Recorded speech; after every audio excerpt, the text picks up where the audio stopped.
Assalamualaikum. Welcome back po sa ating channel. Ang problem natin for today ay mula sa Engineering Mechanics.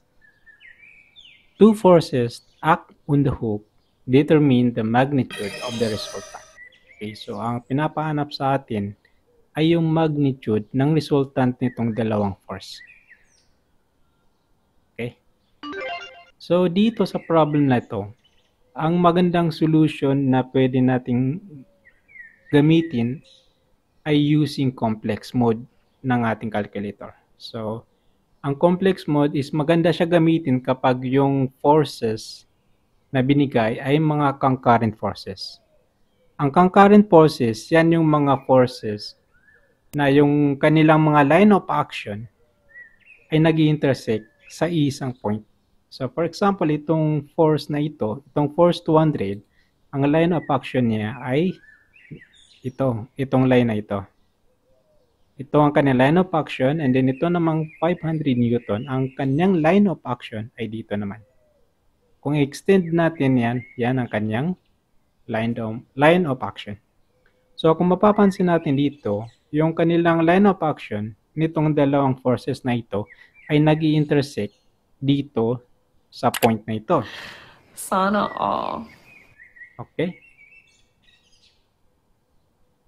So, ang tawag sa kanila is concurrent forces.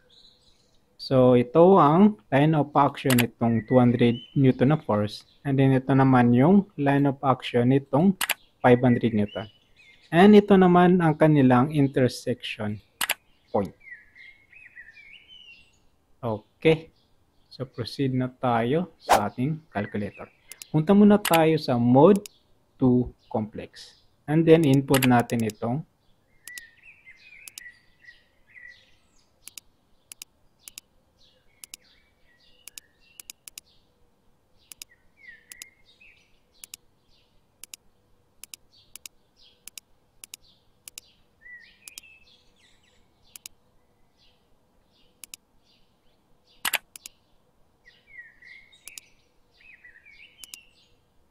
okay.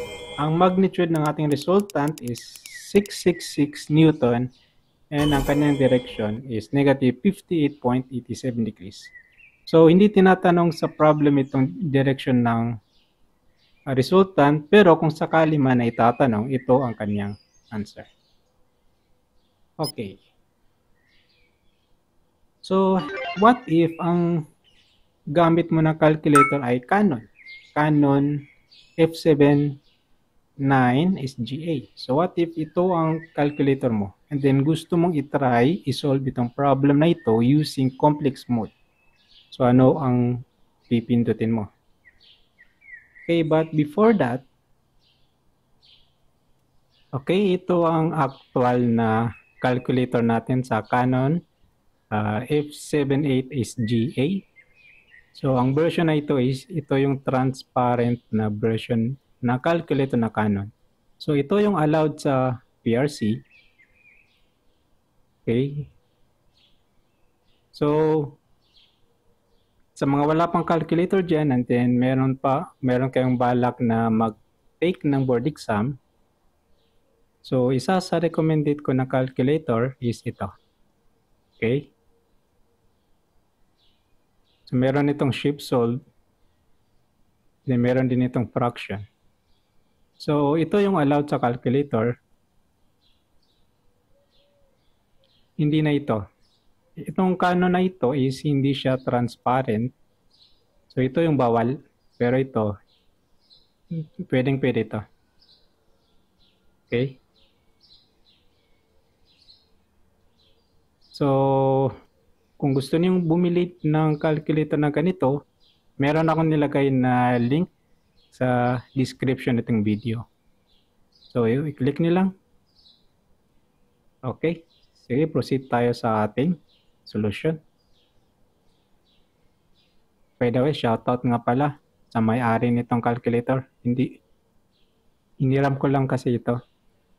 Iyan. Hiniram ko lang dahil wala akong ganito. Ito lang yung sa akin.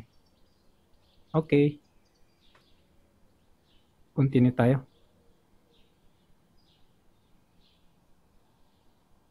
Okay, so before tayo mag-start, so pagpasensyahan niyo muna kasi wala akong emulator na Canon. Okay, pero okay lang yan kasi pwede naman natin yan gawa ng DIY na emulator na Canon. Okay? So, first na gagawin natin dito, hanapin natin yung mode. So, ang mode dito sa Canon is nandito. So, i-click lang natin yan.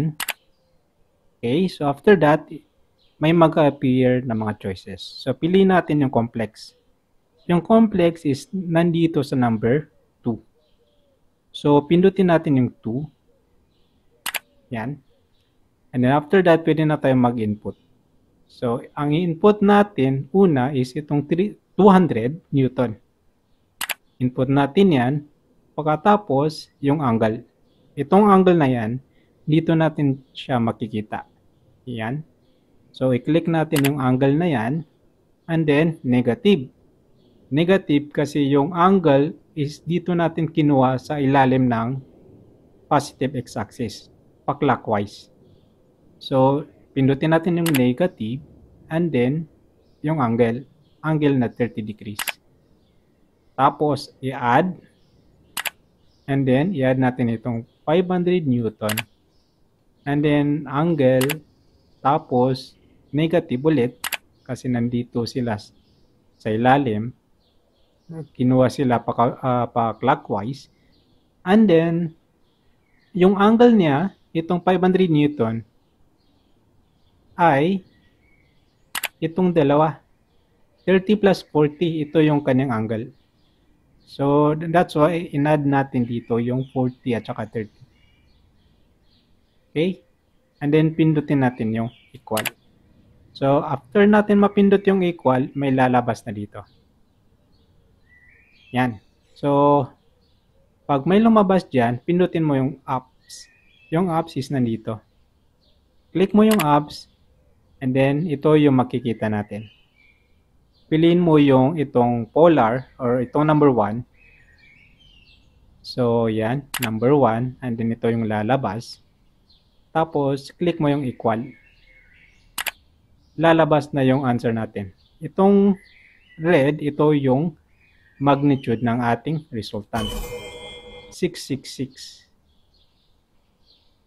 And then, kung mapapansin natin, meron pang may continuation. So, itong after angle, ito naman yung angle ng ating resultant.